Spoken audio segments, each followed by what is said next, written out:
Marvel Rivals is the newest and latest free-to-play slop Overwatch clone.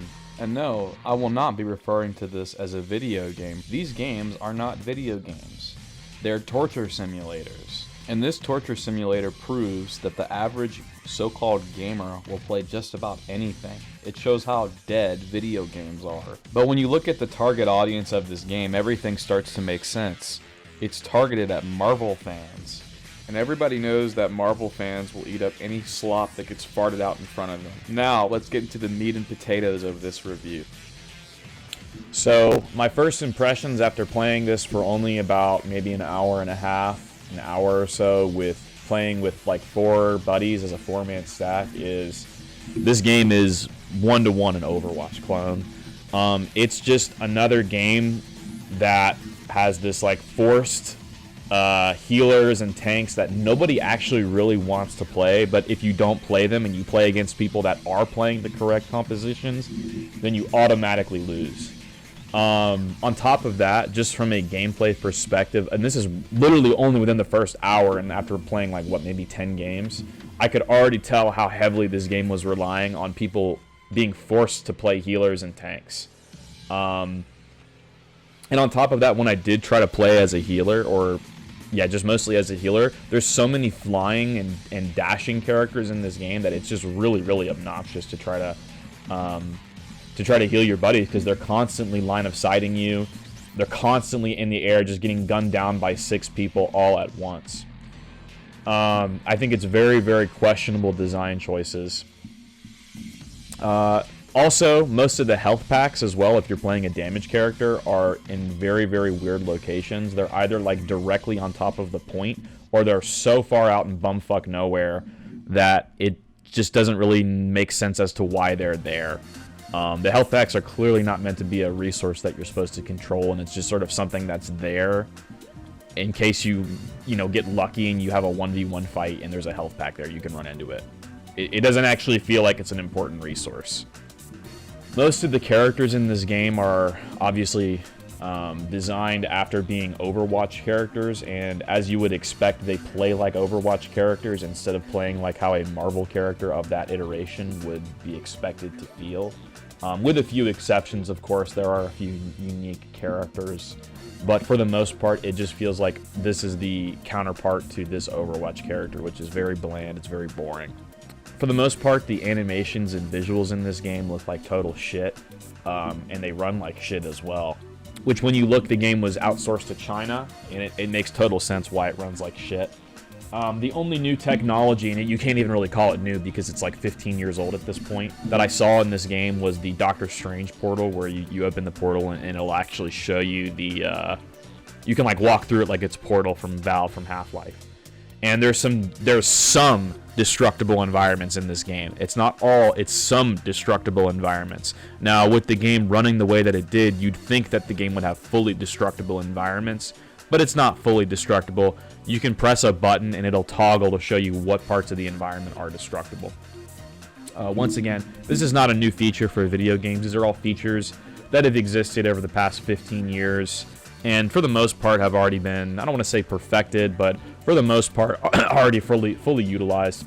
It also doesn't help that I feel like because of these features, this game is getting a significant like performance drop.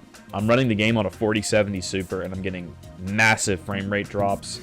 The first time that I booted up the game, it took a solid 5 minutes to compile all the shaders. And then when I looked and because I went into this totally blind. When I looked, I saw that the game was actually running on Unreal 5. And then it was like everything just made sense as to why the game was so shitty. The shooting feels like shit. If you're outside of like a certain zone on your character or somebody's just lagging, you will be aiming at them and they'll just be teleporting around. And this happened constantly, and with all these characters flying around, it was just super, super obnoxious to try and play against. I really have no idea how this entire genre kind of caught on and got really popular when all you do is you run around and you kind of just shoot your little default attack, and you have 3 buttons that you can press every like 15 seconds. And on top of that, when you have 6 characters all doing that all at the same time, it just becomes a total clusterfuck. Like, you cannot tell what is happening. Even in third person, you can't see what exactly is going on. All of these games have this problem. It's so hard to tell what's happening. This is a breakdown of the average quick match game, which is sort of what I played so far. I can already tell the direction that this is going in. If you queue with your friends, and also known as the way that you're supposed to play these games, like, you know, it's a party game, and you don't pick the meta comp, which is going to be enforced, of 2 tanks, 2 healers, 2 damage, then you're going to auto lose. This is a significant problem for a game that is, its entire premise is built on brand recognition and playing as the iconic characters that you want to play as. Games like Marvel vs. Capcom, you know, maybe there's some balance issues in Marvel 2, but in Marvel 3, we see this done significantly better, where people will just play the characters that they want and they'll make it work. In this game, you can't do that. You are going to be forced to play 2 tank, 2 damage, 2 healer every game. You will comply. This is enforced by the developers. There's no way around it. The game is plagued with flying, force retreat abilities, auto aim, and it just makes the actual shooting part of the game, the 1v1, the gunplay, so to speak, because half the characters in this game are face roll, hold W, hold left click characters. It just sort of makes the actual shooting part of the game feel like an afterthought instead of the main focus. All voice chat is logged by the AI. It tells you this every time that you log into the game. Your voice chat is logged, so there's no fun allowed. You can't even grief people. Don't bother. I didn't even bother joining voice chat in this game in like the 1 hour that I was playing it. I just knew that I would get banned instantly. Speaking of voices, the voice acting in this game is pretty terrible. Once again, seeing as how this game was built upon like brand recognition and, you know, iconic Marvel characters, they couldn't even get most of the actual voice actors who voiced the characters to play their roles. I think Spider-Man is played by like a different voice actor in every single iteration that I've seen. The only one that I recognized out of this entire roster was like, oh, that's Wolverine.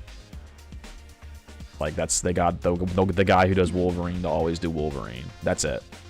This game is the exact same game as like Overwatch and Deadlock and Concord, and the only reason really like Concord failed is because it didn't have, you know, the Valve logo on it. It didn't have the Marvel or Blizzard characters in it, and I think that because this game is almost one-to-one what those games are, we can expect for it to have the exact same fate as Overwatch, where, yeah, it's going to be like a massive success or whatever because it's got Marvel characters in it, and the gameplay is like the perfect slop gameplay for what a bunch of, for lack of a better word, fake gamers really, really love.